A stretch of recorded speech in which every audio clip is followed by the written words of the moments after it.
Hello summoners, welcome back to the channel, and in this video we're gonna talk about 5 very powerful synergies in Marvel Contest of Champions. And I have already done kind of 2 parts of this already, and this is part 3. The first one we talked about mostly full synergy teams, and second one we talked about trinities. And now let's just start this video by talking about Cable and Apocalypse. Now there is something that a lot of people they kind of probably don't know if you do not use Cable that frequently with Apocalypse, that you don't have to make him a horseman. As you can see, he's not a horseman of Apocalypse in this fight, and that's still fine, like, which is kind of different from his like Apocalypse and other characters like Wolverine or Storm, who go from dud to stud. Like, they need the horseman ability. Cable does not, which is very nice, because they also have a synergy where Apocalypse gets 4 charges, so you can, like, you just need to do one fight with Apocalypse and you can make the character and someone else a horseman. You can also make Cable horseman, but it won't like, you don't need to. That's my basic point. You probably already seen a lot of Cable with Apocalypse gameplay. I've done a separate video on it if you want to check that out. But he is also an abyss option. There are people who have used him to clear abyss, and his damage output is just ridiculous. Take a look at that, 39 hits, weren't even running suicide masteries, no boost, no other synergies. So yeah, that was pretty crazy. Now the other one is going to be Winter Soldier with Killmonger. Definitely not as powerful, but still could help you out a lot, especially if you are a newer player, you don't have a Star-Lord. Here you don't need Winter Soldier Awakened at all. You just need a Winter Soldier, you need a Killmonger, and you're basically good to go.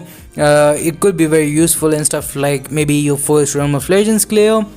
And Winter Soldier, like, he is kind of cool. I wish you could have control over the power drain from his awakened ability, but the thing is, like, it procs randomly like that it did, and that was like, in Realm of Legends you don't really need power drain, but you know, other stuff, sometimes you don't want to drain the opponent's power. Let's say it is a character who has an easy special 2 to weight but not a easy special 1, and you drain the power and then the opponent uses special 1, so that won't really work that well. But as you can see, the damage output, he's like a mini poor man Star-Lord, and yeah, his damage ramp up can be very high. At the end he was doing like 18,000 medium attacks, a lot of incinerate damage, a lot of bleed damage. You can select those phases, like those moves, by dashing back and holding block. Now we're gonna move on to Mephisto, the champion, and like, he basically just needs the champion, but if you can add Ghost Rider and Symbiote Supreme, then a little bit better.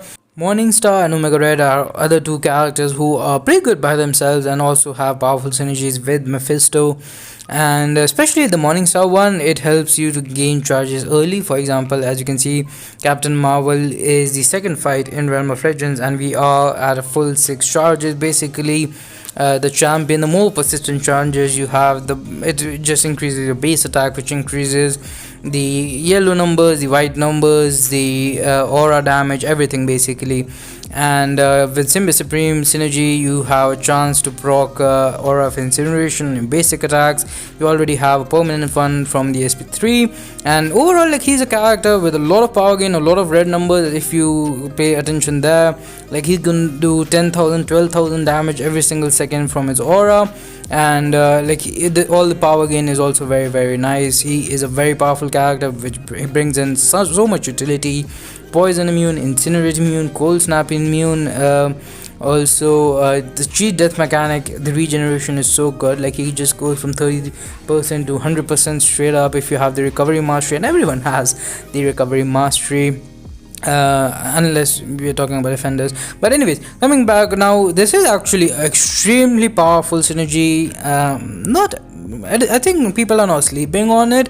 But the thing is, like, Abomination is a character who has terrible prestige, so if you have a 6-star one, people probably would not be very happy to rank him up. And is he available as a 5-star? I don't have a 5-star, but I didn't even have a 4-star Abomination somehow, and I've been playing the game for what, 5 years?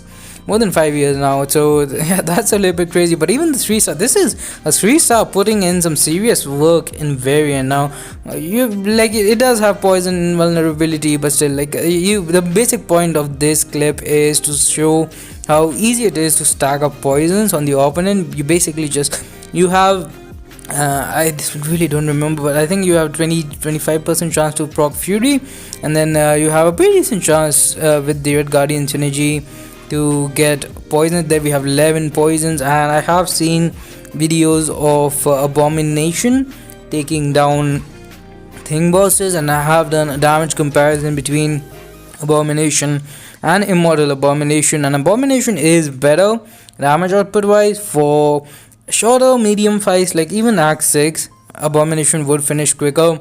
Anything longer, Immortal Abomination would finish quicker, because he can gain a lot of damage as you like after you fire off of multiple special 2s and get the aura thing going, whatever it's called. Basically the acid burn damage is pretty crazy, but poison wise he is like OG Abomination with Red Guardian is probably the king of poison in Marvel Contest of Champions, and you can see like he is doing so well. I almost got the solo, but the main problem with Abomination in my opinion is that even though he has really good damage, he just lacks utility. And I guess you can make the same case for Cable, but I think I'd say Cable's damage is a little bit more ridiculous, and also he does have stuff like power gain and regeneration, and even though they are not very reliable, still ends up being a pretty good ability to have, whereas Abomination really, besides poison immunity and affecting applying poison if you have the Red Guardian synergy, doesn't really do much. Now we're going to move on to the final synergy, which I know is going to be a little bit uncommon, because I know that not everyone has a Kang. I don't have a 5 or 6 star Kang, some people do, and I really am curious to see how a rank 3-6 star would do, because the numbers out of like this is good damage for a 4-star character. That was 13,000 SP1, over 5,000 medium attacks, and this guy actually can do some cool stuff, you know, if you do this. Like I am just chain stunning the opponent, smaller health pools, build some furies, go for a few SP1s, and the opponent would pretty much be done. And you can also have the the SP2 power control is nice. Like the only problem with the Kang was his damage output, and this synergy is really nice because it's just not stressful at all. You take a look at characters like Civil Warrior or Gamora, or even Crossbones for that matter. It can be very stressful to keep your buffs up, but not for Kang. Like you need to be alive, and that's pretty much it. Like he'll get the charges on his own, and he is going to do some very good damage after it. You are not going to lose them unless of course the opponent nullifies you. But that's gonna do it for this one. Thanks for watching, have a nice day, subscribe to the channel for more content, like this video, share with your alliance, stay safe, have a good one, bye bye.